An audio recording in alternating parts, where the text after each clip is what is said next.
Muy bien. Y vamos a hacer el repaso respectivo de las partes más importantes de la clase. Pero antes, Fernanda Torres está levantando la mano. Sí, lo siento por tantas veces. Lo primero sería, es que no me quedó bien claro un concepto de la clase pasada. El segundo fenómeno. No entendí la relación que tenía el fenómeno con el Big Bang. Porque supuestamente esos fenómenos apoyaban como lo del Big Bang. Pero entendí como el segundo fenómeno. Así es. Por Ya, favor. esa pregunta es súper buena. Y hay que repetirlo esto tantas veces como sea necesario para que les quede claro. Resulta que nosotros, el que yo haya presentado el Big Bang de esa manera, en que le doy un énfasis súper grande al, al, a los fenómenos, tiene relación con la clase inicial, a la que llamamos la clase cero, que es que si nosotros somos científicos y queremos poner a prueba modelos o explicaciones, que son las hipótesis, esas explicaciones tienen que dar cuenta de los fenómenos, ¿ya? Entonces, en el caso del Big Bang, siguiendo este modelo que introducimos en la primera clase, hay dos fenómenos que son súper claros, que usted le puede hablar con un astrofísico y decirle, oye, llévame a tu super telescopio, quiero ver este fenómeno, y él amablemente te va a llevar, probabilidad que es súper alta en este país, ¿ya? Porque es un país muy astronómico, amablemente te va a llevar y decir, mira, aquí está el fenómeno del corrimiento al rojo, y por acá tenemos nuestro potente radiotelescopio que puede detectar microondas, mira, aquí está el otro fenómeno. Entonces, lo interesante es que la teoría del Big Bang, que es una explicación para el fenómeno del origen del universo, si se cumple esa teoría, predice y explica que existen estos dos fenómenos. Uno, que hay una expansión del universo, y eso tiene que ver con el corrimiento al rojo. Y por otro lado, está que los modelos matemáticos que ellos hicieron predicen que quedó una especie de residuo, ¿ya? El, el modelo, hasta donde yo sé, el modelo no predecía que fuera específicamente radiación de tipo microondas, ¿ya?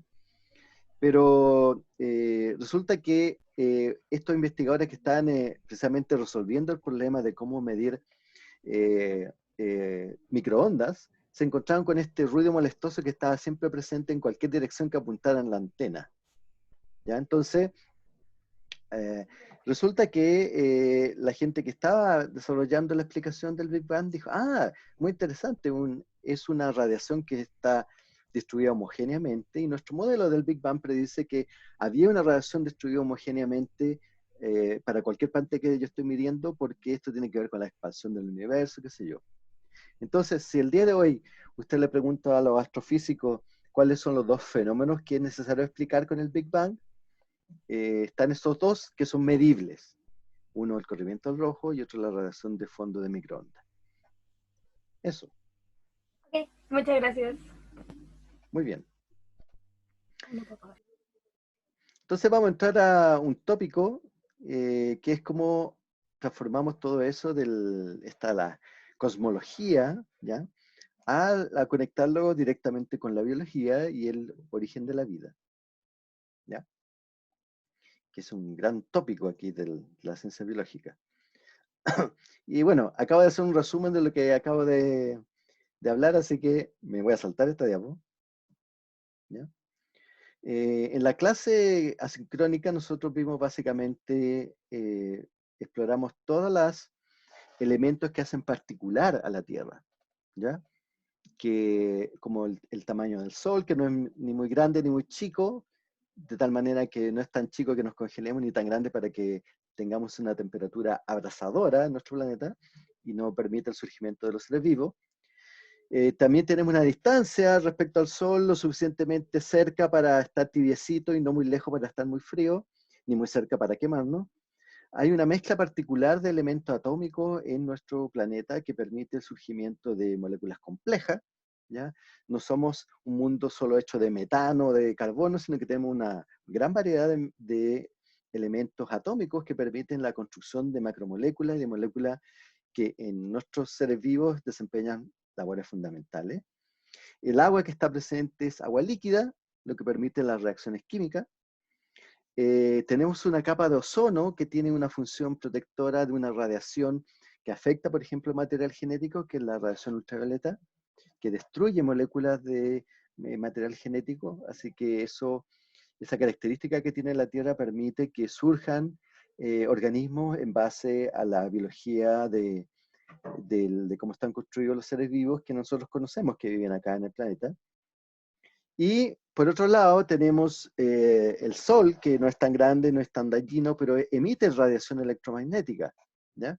Que puede afectar a la vida en nuestro planeta, pero tenemos la ventaja que la Tierra todavía tiene un núcleo sólido de hierro y que le da ciertas propiedades magnéticas, y eso genera un campo magnético alrededor de la Tierra que desvía esta radiación electromagnética que emite el Sol, ¿ya? Donde es sumamente evidente que eso pasa es en los polos, tanto en el polo norte como en el polo sur están estas famosas auroras boreales en el caso del hemisferio norte, o las auroras australes en el caso del hemisferio sur de la Antártica, ¿ya? Chile no está ubicado tan al sur como un Noruega, un Finlandia, donde que uno podría ver, digamos, esto en las noches. Eh, eh, Habría que estar muy cercano al polo y no es nuestro caso, digamos, en el caso de Chile. Entonces, todas estas características permiten generar una tierra que es bastante especial, que genera condiciones para que surja la vida, lo que llamamos vida, los seres vivos en nuestro planeta. Y exploramos algunas hipótesis acerca del origen de la vida en la Tierra. Una hipótesis cero que ha cobrado cierta relevancia en los últimos años en la panspermia, que es que la vida o los elementos que constituyen la vida fueron aportados a partir de material que vino de otro planeta, ¿ya? Se sabe ya a esta altura de que hay tráfico de material rocoso entre los planetas del sistema solar, ¿ya? Porque la gente que se ha dedicado eh, a recolectar meteoritos en distintas zonas del planeta, analiza su composición química, y después cuando empezaron a llegar las primeras rocas traídas de Marte, por ejemplo, se dieron cuenta que era la misma composición química. Entonces la conclusión lógica es que esas rocas provienen de Marte, ¿ya? Y de hecho en épocas contemporáneas se ha logrado registrar de que en lugares donde han caído meteoros y se ha recuperado ese material, algunos de ellos provienen de Marte. Entonces hay un tráfico de material que ocurre espontáneamente entre los planetas del sistema solar, entre los cinturones de asteroides del sistema solar, es algo que ocurre naturalmente. Ahora, otra historia es que en el caso particular de nuestra atmósfera, ese material pueda sobrevivir a la entrada en una bola incandescente que se transforma en los meteoritos, perdón. Esa es otra historia. Parece un poco más plausible la llegada de material orgánico a través de los cometas, por ejemplo, que los cometas están hechos de hielo, que de todas maneras cuando caen al planeta se vuelven en algo incandescente, pero es probable que ese material aterrice aquí en el planeta. Entonces hay mucha gente que está permanentemente tratando de cazar estos meteoros y resolver estas preguntas científicas. Entonces hay tráfico de material entre los planetas, hay material orgánico en los cometas y esas cosas apoyan la hipótesis de la panspermia, ¿ya? Que es que el material que constituye los seres vivos o inclusive pequeños seres vivos podrían haber llegado, ¿ya? Pero es una hipótesis, falta todavía hacerlo que se compruebe eso.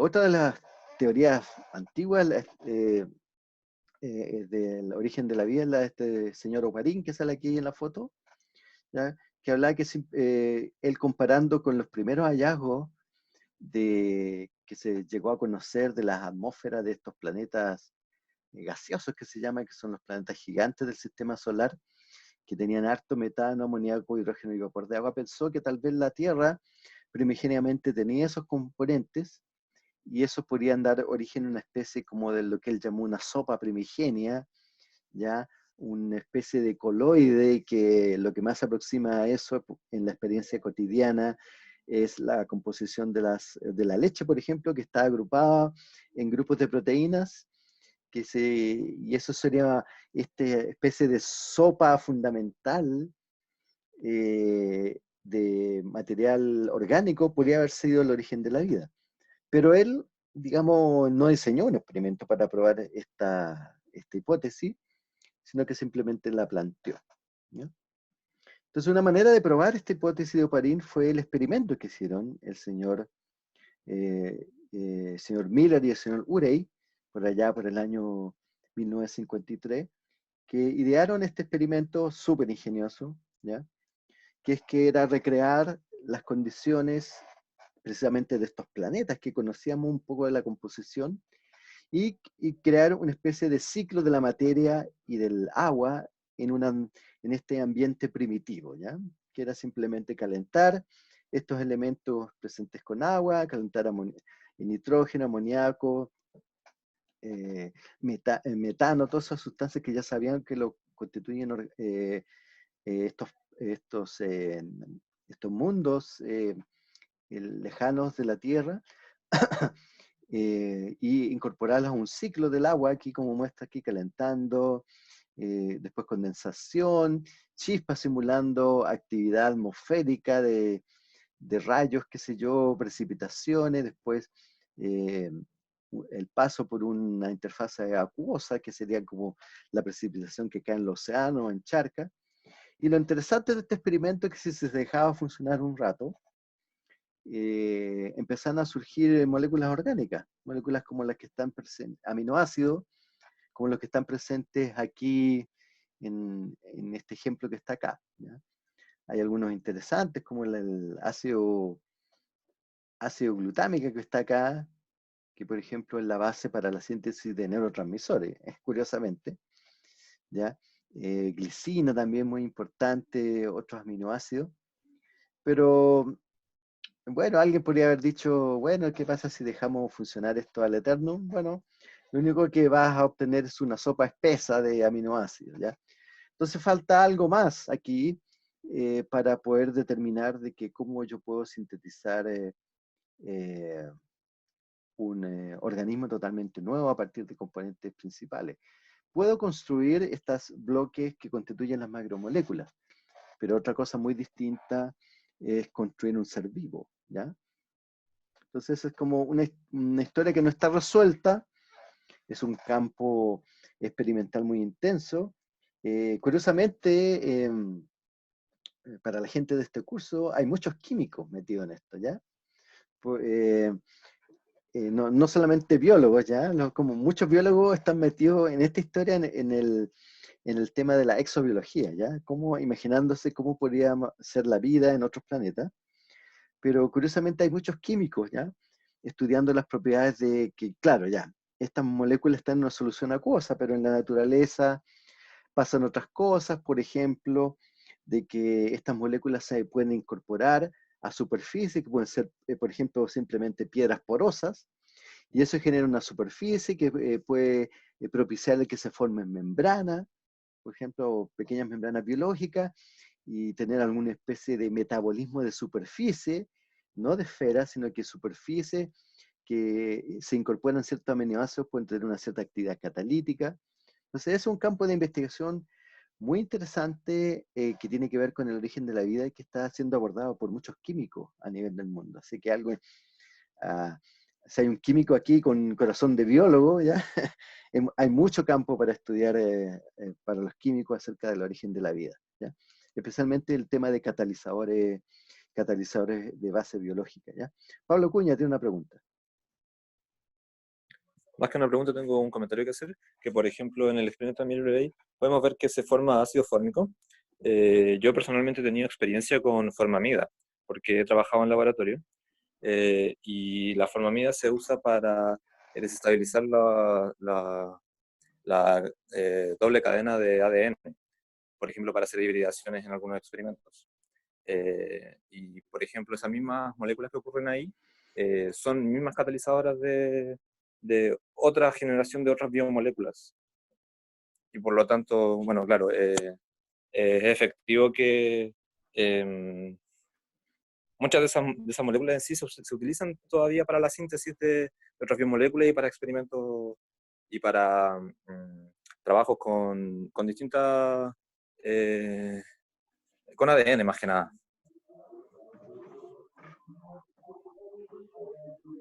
¿Aló? Ya, gracias Pablo. Okay. ¿Ya? Ok, cosas domésticas. Ya, muy interesante el comentario porque, y atingente a lo que estamos conversando, porque por ejemplo, cuando ustedes ven los típicos libros de biología,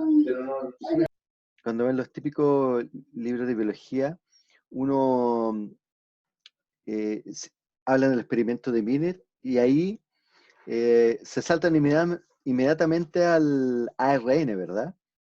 Y está esa tentación de pasar a eso porque eh, eh, precisamente para sintetizar muchas moléculas necesitamos algún tipo de actividad catalítica. Y una macromolécula que es bastante humilde, como el ARN, tiene actividad catalítica. Entonces, es muy interesante cuando uno pasa a requerir actividad catalítica, como que uno se salta en los libros, pasa de esta aminoácido simple, pasa al ARN y de ahí ya explica todo el surgimiento del ADN. Eso es súper fácil. Pero lo interesante sería tener un modelo que sea capaz de explicar, por ejemplo, cómo puede surgir el ARN. ¿Ya? Entonces, efectivamente, como decía Pablo, sí hay moléculas que son catalíticas, tienen actividad catalítica por sí mismas. ¿Ya? Ahora, parece ser que esa actividad catalítica, al menos los modelos que he visto hechos por los químicos de origen de la vida, una característica que debería pasar es que esas estén presentes en alguna superficie, netamente por el hecho de acercar la molécula a la superficie que es capaz de hacer la fotosíntesis, perdón, la catálisis. ¿Ya? Entonces, como que falta un poco de eso, como el entramado físico donde puede ocurrir la catálisis. Porque si uno deja moléculas hacia el azar en solución acuosa, a pesar de que haya muchas de ellas, la probabilidad de hacer esa síntesis, esa catálisis, no es tan efectiva si no están en un espacio confinado. ¿Ya? Beatriz tiene una pregunta. Profe, si lisis es de rompimiento, entonces catálisis, bueno, el catalizar quiere decir que existe el rompimiento de alguna molécula para formar otra en el momento de que ocurre la síntesis. No, bueno, catálisis en realidad quiere decir, es más general. Es facilitación de proceso. No necesariamente quiere decir rompimiento. Sí, es que por lo general siempre, una cosa que me recalcaron harto en la media era que lisis significaba rompimiento, entonces como Sí. que tomar eso. Es que, ya, para ser preciso, aquí no es clase química, pero cuando usted une dos moléculas orgánicas, hay una pérdida de agua, por ejemplo. Uh-huh. Entonces, eso es una hidrólisis con pérdida de agua. ¿Ya? O sea, sí. Ya, entonces vamos a pasar a la siguiente diapo. Bueno, y en la clase online ustedes vieron que estaba esta pregunta que yo la hago todos los años. ¿Ya? No la hice con ustedes, ¿ya? Porque toma mucho tiempo. Y uno obtiene ante esta pregunta muchas respuestas, digamos, pero en respuestas como esta, ¿ya? Que lo interesante es la reflexión, ya que estamos tratando de explicar científicamente cosas como el origen de la vida y el origen de los seres vivos, es que cuando uno le pregunta a alguien por describir qué es la vida, habitualmente lo que la gente termina haciendo es hablando de propiedades de los seres vivos. Mire qué ejercicio tan simple y tan revelador. ¿Ya? Cuando usted le pregunta a alguien qué es un ser vivo, habitualmente no responde a la pregunta, sino que te da una lista de propiedades de los seres vivos. Entonces, por eso es que en la clase nosotros hablamos que, al menos para propósito de lo que estamos reflexionando en este curso, un ser vivo, o sea, la vida no es un fenómeno, no es de algo que como biólogos o químicos, en este caso también, tengamos que preocuparnos, sino que no es un fenómeno que me pase, ¿ya? A mí no me pasa la vida, ¿ya? No ando por ahí con un vidómetro, ¿ya? Midiendo las interacciones de los seres vivos, sino que lo que uno se pasa es que en este espacio físico uno se encuentra con otros organismos que se llaman seres vivos, los cuales tienen propiedades, ¿ya? Y, y yo hacía en las clases un ejemplo de que yo, como soy el área de neurociencia, para los que trabajamos en neurociencia, la mente no existe, no necesitamos que exista la mente, ¿ya? No es un fenómeno para nosotros, no vale la pena estudiar eso. Pero lo que sí existe para nosotros es el cerebro, las neuronas y lo que le pasa a las neuronas, ¿ya? Y dicho en términos de filosofía, es lo que uno llamaría un supuesto explicativo. Uno supone que existe la vida, por lo tanto pasan estas cosas, ¿ya? Entonces lo que quiero decir es que no es necesario que nos hagamos preguntas por la vida, pero sí de las propiedades que definen a los seres vivos, ¿ya?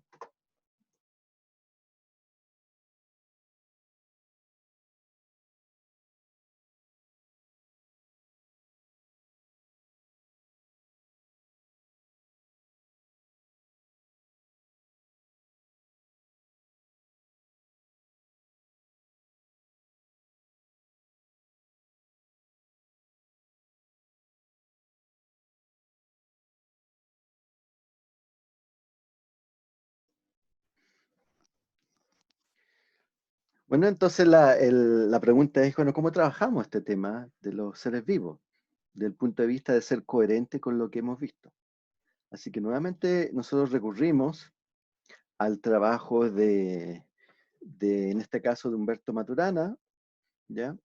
Que propuso una manera de entender a los seres vivos, al fenómeno ser vivo, a través de una definición de llamarlos sistemas autopoyéticos, que es una definición operacional, ¿no? Es decir, yo puedo hacer cosas con esto, y no simplemente quedarme en la reflexión filosófica de lo que es un ser vivo, ese tipo de cosas, sino que él puede hacer cosas con eso. Entonces la definición es la que usted ven en la clase, que dice que los seres vivos son una organización mínima de lo vivo y que sus características, sus propiedades son es que continuamente producen los componentes que lo especifican al tiempo que lo realizan, es decir, esos componentes lo constituyen como el sistema propio que llamamos individualmente como ser vivo, ¿ya?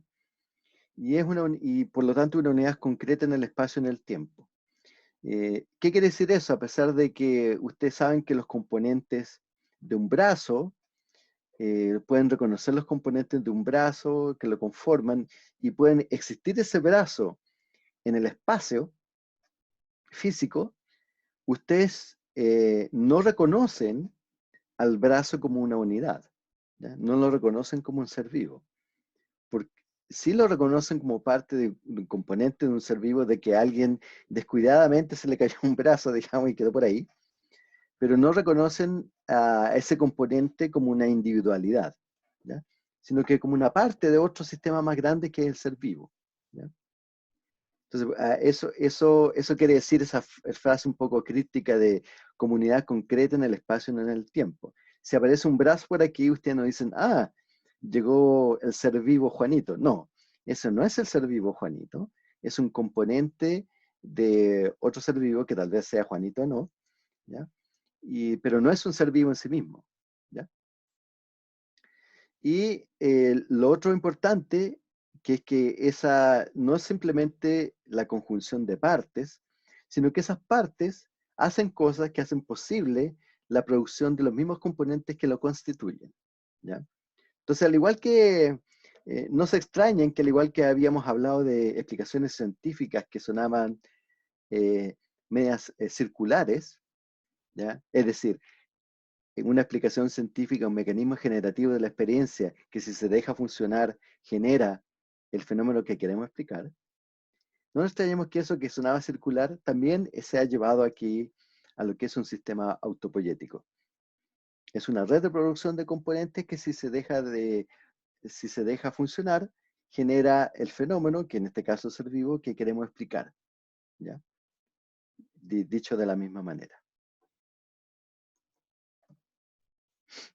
Entonces, nuevamente, bueno, Humberto Maturana en su libro, que se llama De máquinas y seres vivos, ejemplifica al ser vivo con este icono muy interesante, que es un icono circular, ¿ya? Circular no solamente en la dimensión plana, ¿ya? Que eso quiere decir esto, sino que en profundidad, o sea, es como una red tridimensional, pero que también interactúa con el medio ambiente, ¿ya? Y esa interacción con el medio ambiente quiere decir que nosotros lo podemos distinguir como una unidad aparte, individual en el entorno. Y si uno toma esta definición operacional, ¿ya? Ya que estamos hablando de virus, aquí debía haber puesto el coronavirus, pero bueno, en esa época, hace un par de años, estaba de moda el tema del virus del VIH, ¿ya?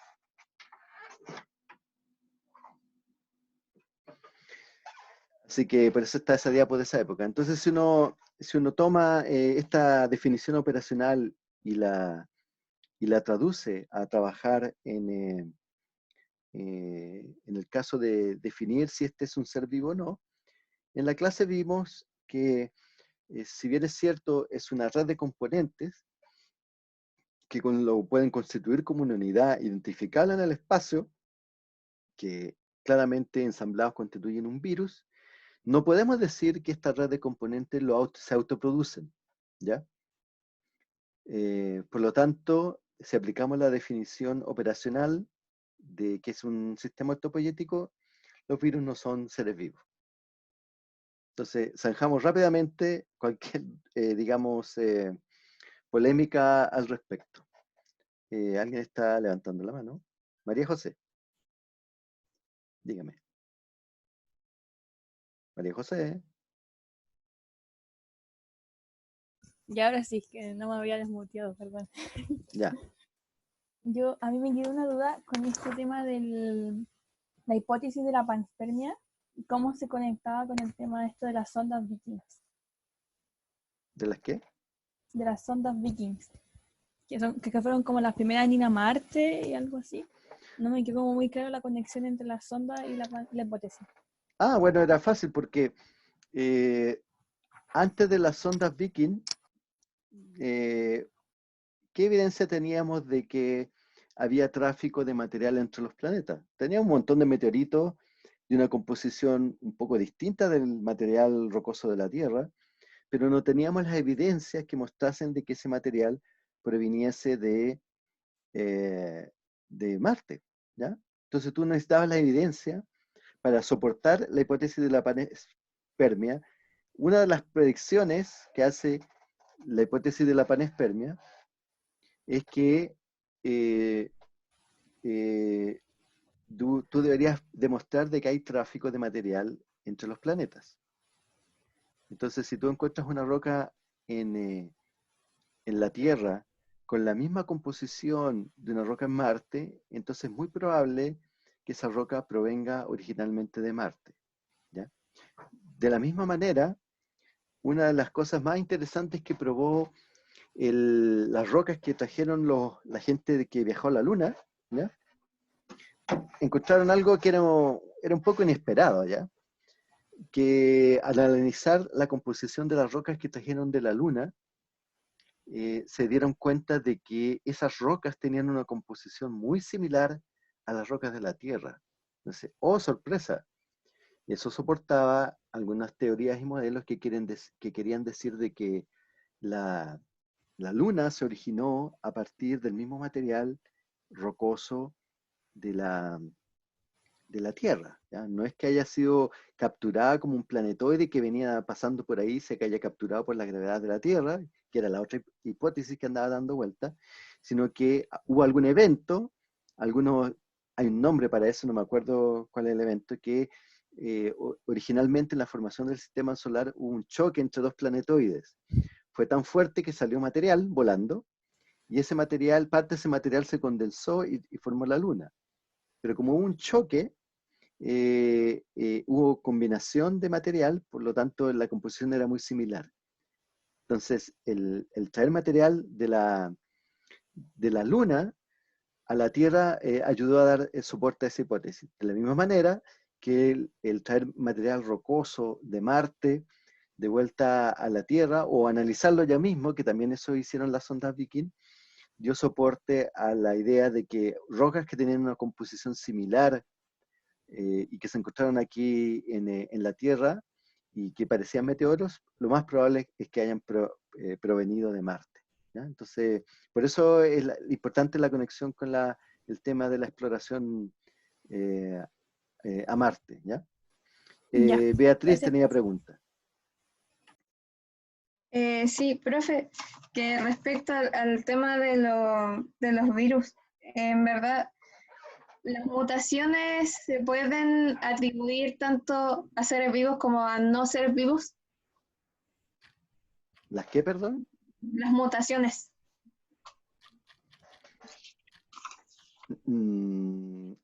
La mutación es una propiedad del material genético.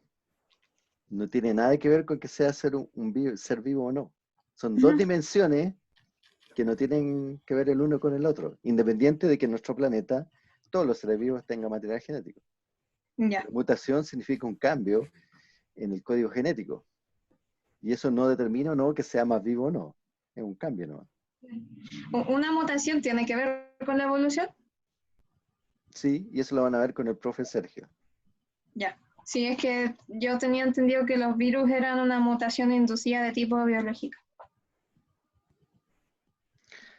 No voy a hablar de eso en este minuto, es muy largo. No, pero ¿es así o no? Sí y no. De hecho, las secuencias de los virus se parecen mucho.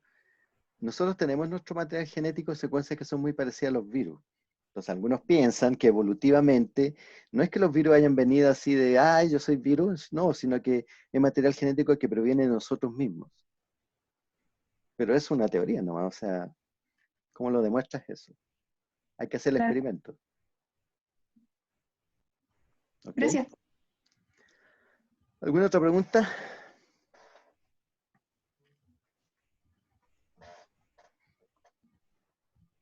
Juan Tong, dígame. Profe, pero es que si es que teniendo en cuenta de que los virus vinieran de nosotros, ¿no se contrastaría con la teoría endosimbiótica que plantea de que nosotros venimos de los virus en teoría, como de que un virus englobó a otro y lo mantuvo para que cumpliera tal función? Ya, clarifiquemos una cosa. La teoría endosimbiótica no es con virus, es con bacterias. La Perdón. teoría, y la teoría endosimbiótica, de hecho, es muy interesante, yo la voy a mencionar más adelante. Es una teoría que hizo una mujer, ¿ya? Que hemos escuchado poco en la historia de la humanidad de mujeres, es de Liz Margulis, ¿ya? Bueno, gran científica que todavía está viva, ¿ya? Pero de eso hablaremos en su minuto, ¿ya? Cuando veamos bacterias, esas cosas, o eucariontes, ¿ya? ¿Ok? Bueno, ese sería el repaso de lo que corresponde a la clase asincrónica. Así que ahora vamos a pasar al modo grupos para contestar al segundo intento, ¿ya? Y aquellos que por algún motivo técnico, no sé, no pudieron hacer la prueba, esperemos que nos podamos poner de acuerdo de aquí antes de la próxima prueba para que solucionemos los problemas técnicos, ¿ya? Eso era esperable, yo esperaba que hubiesen algunos problemas, menos mal que son unos pocos, pero para esos pocos es alguna situación muy incómoda, por supuesto, así que procuraremos solucionarlo. Así que si todo marcha bien, ahora yo debería activar los grupos, ¿ya? Y los voy a dejar solito que contesten la prueba. Y ahí ustedes conversan y nos discuten, el profesor no se va a meter, ¿ya? Ya. Eso. Así que los voy a mandar a grupos, ¿ya? Para que conversen entre ustedes. Javiera Pérez, antes de que nos vayamos a modo grupos. Profe, para esta prueba vamos a tener un tiempo igual o... También es un tiempo que lo determina el sistema. Ya, gracias. Ya, entonces nos vamos al modo grupos.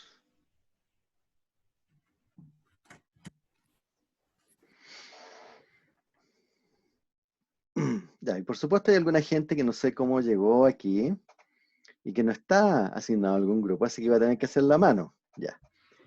Bianca Verdugo, ¿a qué grupo pertenece usted? Número de grupo. Al número 13. Ya, entonces la mandamos al 13. ¿Dónde está el 13? Ahí está. Cristiano Uribe, ¿a qué grupo pertenece usted? Yo pertenezco al grupo 16, profe. Ya, 16, lo mandé al 16. Ahí se fue. Constanza Riveros, ¿a qué grupo pertenece usted? Grupo 1. Pero Constanza. Pero si Ya. yo me inscribí. Ya, ahí va. Daniela Calderón, ¿a qué grupo pertenece usted? No Daniela. sé el número, pero estoy con Tamara Pérez. ¿Te puedo decir los nombres de los integrantes? No puedo ver los 17 grupos que hay. Ya. Ah, Siguiente, dejemos a Daniela para el final. oh. Matías Obando, ¿a qué grupo pertenece usted? Soy del grupo 11. Grupo 11. Sí. A ver. Ya me está escribiendo alguien aquí, no me deja ver las ventanas. Ya ahí se va. Nicole Waikilaf, ¿qué grupo pertenece? Nicole. Profe, ¿me escucha? Sí. ¿Me escucha? ¿Qué El grupo? 14. Vámonos al 14. Te saludo de mi parte. Adiós. Sebastián González, ¿a qué grupo pertenece? Al grupo 18. Ya, 18, adiós. Sí, Omara. Al 2. Grupo 2, ante el grupo 2, ahí está. Ya, Daniela, llegué de vuelta a usted. ¿Con quién está usted? Con Tamara Pérez. Ay, No sé, a ver si la encuentro. que el otro día me agregó a su grupo, entonces El no grupo sé. 4. Ya. No Con se lo Ignacio olvide. Roja igual, ¿o no? Ahí se fue. René Vázquez, ¿a qué grupo pertenece usted? Al 10, me volví a votar el sistema. Ya, a 10, ahí se fue. Estoy en el 17. ¿Me escucha? ¿Qué le pasó? Estoy en el 17, pero no me envió ya. Ay, ¿por qué me aparece aquí como que está ahí? Gonzalo, a ver. Allá. No sé. 17. Ujú. Oye, ¿dónde está el 17 aquí? Interesante, ¿eh?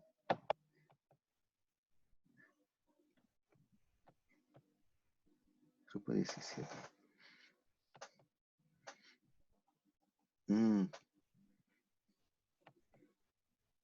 Me parece como que...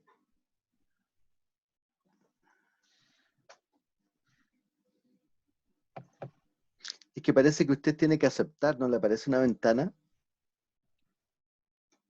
No me apareció ninguna ventana emergente. Marisol Lobo, ¿a qué grupo pertenece usted? Tal vez tendría que reiniciar el Zoom. Marisol, respóndame. Sí, me da un segundo, estoy verificando. Michelle Fuente. Profe, ¿me escucha? Sí, ¿a qué grupo pertenece?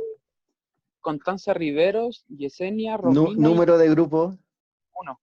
Grupo 1, ya. Ahí se fue. Al 6. Marisol, al 6.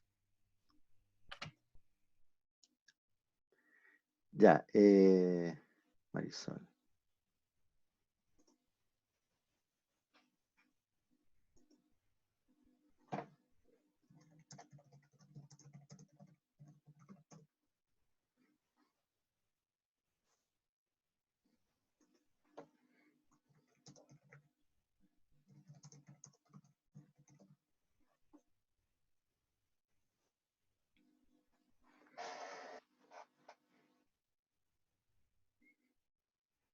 Gonzalo Quilodrana, ¿a qué grupo pertenece usted?